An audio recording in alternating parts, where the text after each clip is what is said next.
सबसे पहले तो कृपया आप जहां खड़े हैं एक बार विराज जाए।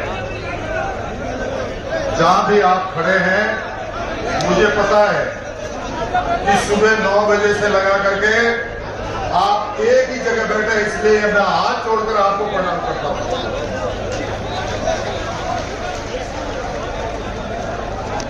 एक बार दोनों हाथ ऊपर करके बोलो श्वेतेश्वर भगवान की, जगदम्बे माता की, भोलेनाथ की। कुंभ तो हमने भी खूब देखे हैं, नासिक में भी देखा है, इलाहाबाद में भी देखा है, उज्जैन में भी देखा है, परंतु आज ये जो स्टेज पर संत वृंद जो विराजमान है, समाज के पूजनीय संत हैं, और इस समाज के सब रत्न जो विराजमान हैं, उनको भी मैं हाथ जोड़कर प्रणाम करता हूं। आज ये कुंभ नहीं, ये महाकुंभ है, और इस महाकुंभ में पहले भी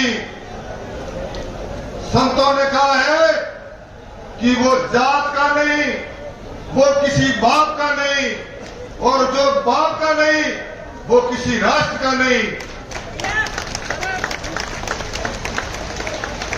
क्या जिस तरह से पूरा हमारी समाज यहां जो विराजमान है, मेरे साथ में सभी राजनेता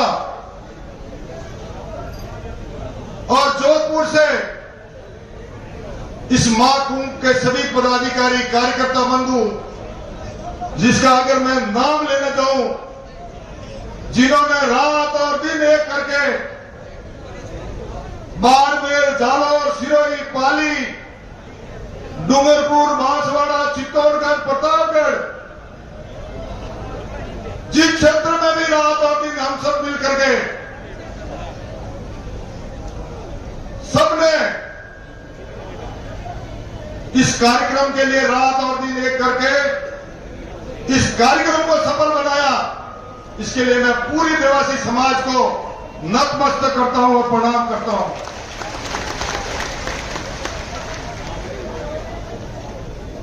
हर क्षेत्र में अपनी अपनी बात रखने के लिए समाज का एक ही है मैनिफेस्टो, जो समाज के लिए कुछ करने की हिम्मत रखते हैं। और आज आपने ये जता दिया है कि आने वाले समय में मुझे गर्व होता है, मैं आपके सामने खड़ा हूं। 2003 से लगाकर आज की तारीख में मुझे गर्व होता है कि 8 विद्यालय आवासीय हमारे पूरे राजस्थान में बना दिए। जयपुर के अंदर छात्रावास, ये जिस तरह से काम किया है, किसी ने कहा कि महिलाओं के लिए, बच्चों के लिए हॉस्टल 27 करोड़ 60 लाख में सिरोही में बना के तैयार किया है। हरियाली, डूंगरपुर, बांसवाड़ा, कोटा, झालावाड़, उसके बाद में सिरोही, जैतेसर, जैतारण,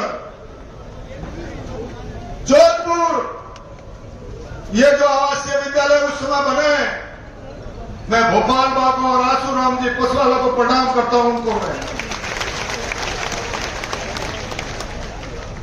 जिनकी प्रेरणा थी, उनका सबका आशीर्वाद था। कई लोग कह रहे थे कि सरकार में हमारी भागीदारी, मैं आज डंके के शॉट में कह सकता हूं कि जब राजस्थान में मैं मंत्री था तो 15 आदमी मेरे जयपुर के अंदर हमारी समाज के बैठे मिलते थे, और सभी को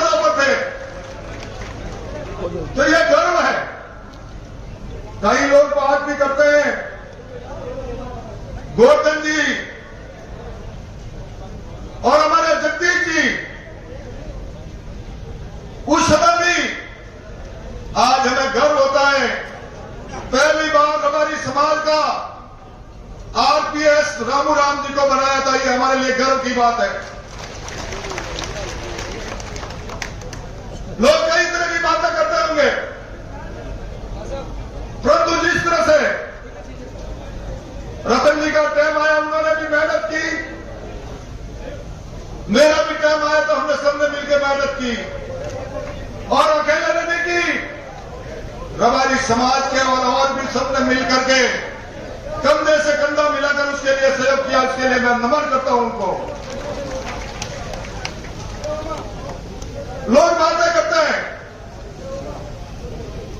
आज मैं आपको पट्टे देने की योजना बनाई, 700 वर्ग मीटर 700 वर्ग मीटर के भूखंड निःशुल्क देने की योजना बनाई। वो पशुपालक कल्याण बोर्ड की तरफ से बनाई, ये मैंने बनाई थी उस समय। इंश्योरेंस की योजना बनाई, बीमा की पॉलिसी बनाई और बाहर जाने वाले लोगों के लिए जो माइग्रेशन करते थे उनके लिए शस्त्र देने की योजना बनाई, ताकि हमारा भाई कोई बाहर जाए उसके लिए जो योजना बनाई। आज लोग कई तरह की बातें करते हैं, ऊंट के लिए योजना बनाई, 10,000 रुपए ऊंट के लिए हमने देने चालू किए, गाय का इंश्योरेंस करना चालू किया। आज हमारे जितने भी एमपी, हरियाणा, मध्य प्रदेश जितने भी लोग जा रहे हैं, मैं तहे दिल से उनका अभिनंदन करता हूं, स्वागत करता हूं। आज हमारे भाई, मैं विशेष तौर से सरकार से भी यह मांग करता हूं कि आने वाले समय में सेंट्रल गवर्नमेंट ने कमीशन बनाया है ओबीसी, उसमें रबारी समाज की भी उसमें भागीदारी हो, उसके लिए हमारा पहली लड़ाई होगी। दूसरा, आप सबको पता है, रोहिणी कमीशन जो बना सेंट्रल गवर्नमेंट में, वो उसमें भागीदारी ओबीसी वर्ग का वर्गीकरण के लिए जो काम चल रहा है, उसमें विशेष तौर से रबारी समाज का नाम हो। आज हमारे मैनिफेस्टो में जिस तरह से सभी ने मिलकर, जोधपुर की टीम ने मिलकर मैनिफेस्टो जो बनाया कि हर जिले में हमारा एक आवासीय विद्यालय हो, बहुत अच्छी बात थी कि आपने सबने मिलकर के वो आवासीय विद्यालय के लिए जो डिमांड की, ताकि आने वाले समय में अभी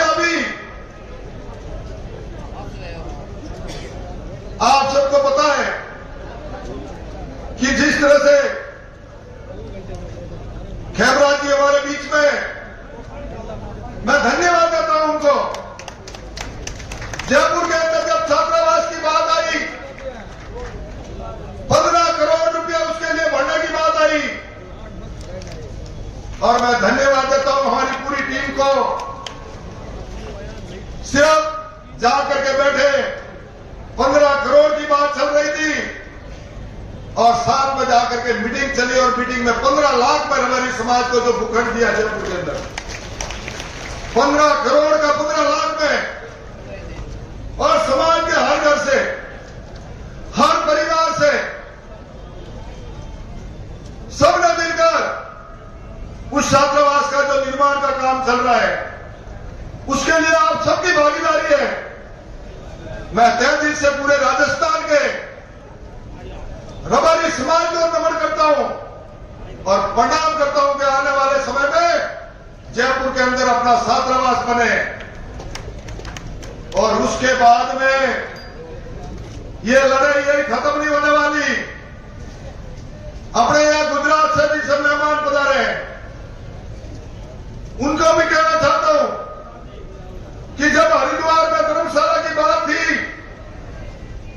हरिद्वार के अंदर रबारी समाज की धर्मशाला की बात थी, तो गुजरात के जितने भी राजनेता या विराजमान है, तहे दिल से उनको मैं धन्यवाद देता हूं। राजनीतिक क्षेत्र में अगर कोई चेतना लाई, तो ये गुजरात की जो टीम मेरे सामने बैठी है, उन्होंने रात और दिन एक करके राजस्थान में दौरे किए, तब राजस्थान के अंदर राजनीति चेतना आई। लोग कहते हैं कि साबिर भाई को प्रभारी बनाया था, तब से लगा कर एक नई चेतना आई। उसके बाद में रणछोड़ भाई आए, और ऐसे करते करते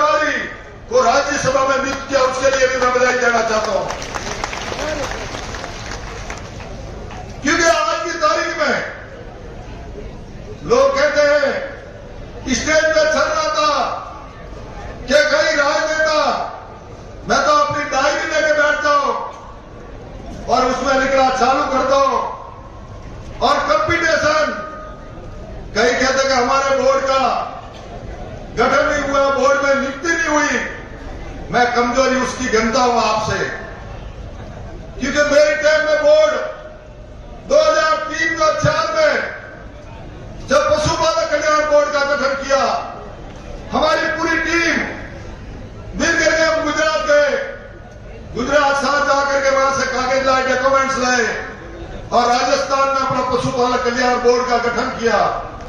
उसमें पहली नियुक्ति मेरी हुई और उसी समय मैंने 3 आवासीय विद्यालय बनाए।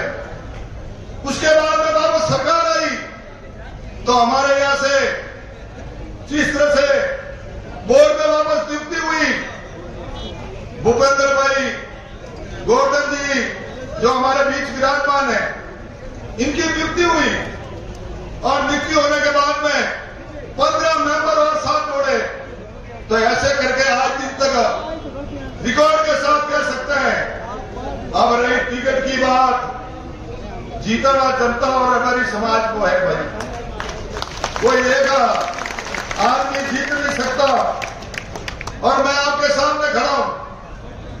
कभी न कभी ऐसा कभी रतन जी ने नहीं सोचा, ऐसा मैंने भी नहीं सोचा और ऐसे हमारे गुजरात के जो भाई थे जो चुनाव लड़ रहे थे, मैं धन्यवाद देता हूं। मावजी भाई हमारे बीच में बैठे हैं। एक रबारी समाज का जो रिकॉर्ड बनाया, रिकॉर्ड बनाकर जीत अर्जित की, उसके लिए मैं उनके पूरे विधानसभा क्षेत्र को धन्यवाद देता हूं। इसी तरह से आने वाले समय में बुल बोर्ड की बात चल रही थी। पहले सागर भाई रबारी थे, उसके चेयरमैन।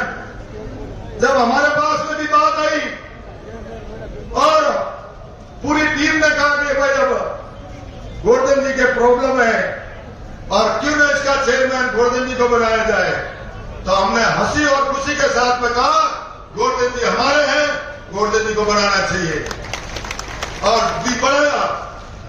तो मैं आप सबसे निवेदन करता हूं, आज दिन तक इस समाज के मंच पर आप सबसे निवेदन करने आया हूं कि आने वाले समय में आपके विचार क्या है, आप किससे जुड़े हुए, मुझे ये नहीं देखना।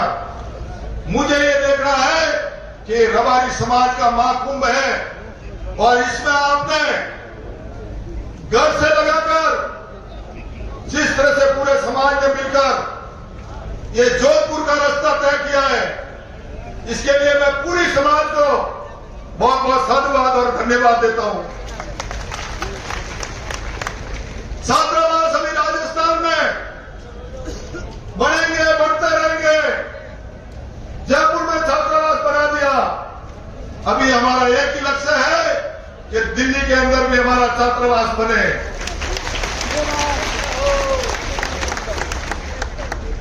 और दिल्ली में छात्रावास कब बनेगा? छात्रावास कब बनेगा? जब आपका कोई भाई दिल्ली में जाकर बैठेगा और बैठ करके उसकी पैरवी करेगा, तो आने वाले समय में दिल्ली अपन से दूर नहीं।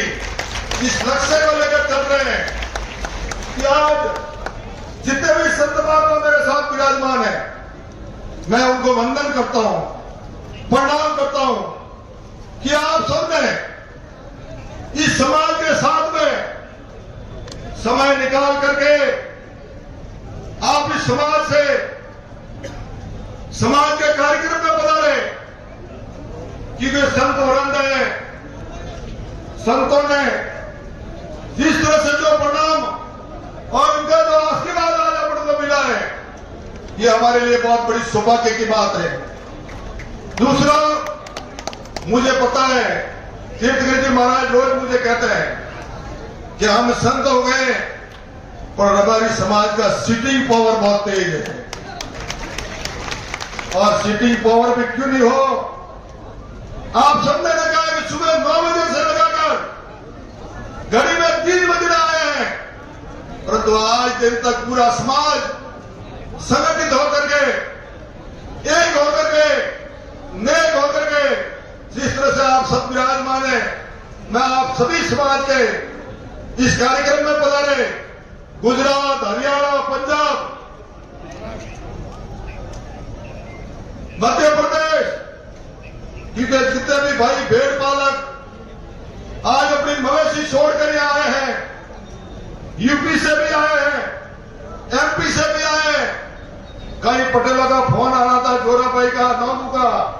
कि मुझे भी बोलना है, पर चिंता मत करो, जो बोलोगे आप, हम आपके साथ है, पूरे समाज के साथ है। और आज आपसे ये वादा करने जा रहे हैं, आने वाले समय में आप ये जो पूरा रबारी समाज एक मंच पर आकर के आपने जो अपनी शक्ति दिखाई है, उसके लिए तो मैं प्रणाम करता हूं।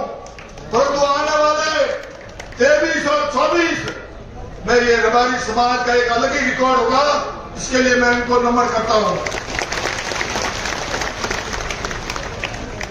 क्योंकि समाज का भविष्य है और समाज के भविष्य के लिए अपन सभी को मिलकर आज जितने भी मवेशी बाहर लेके खड़े हैं, उनको कितनी बड़ी तकलीफें हैं, किस तरह से वो रह रहे हैं, उनके लिए क्या योजना बननी चाहिए, परंतु आप सबके बीच में आने का सौभाग्य मिला।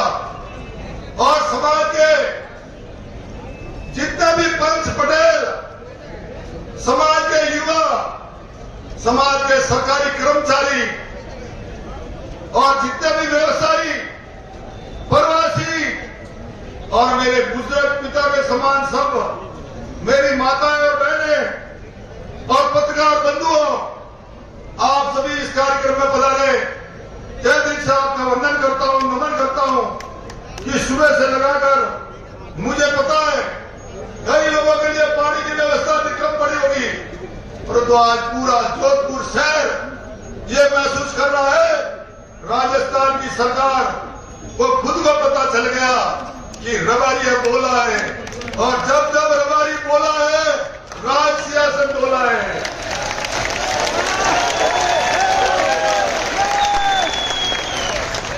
जब जब रबारी बोला है, राज सियासत बोला है। तो आप सबसे मेरा निवेदन है और मैं आपको प्रणाम करता हूं। अभी मेरे एक वक्ता बाकी है, रतन जी, उसकी बात को पूरा सुन के जाना है और मेरी बात आपने सुनी, उसके लिए मैं आपको नमन करता हूं। इसी के साथ जय हिंद, जय भारत।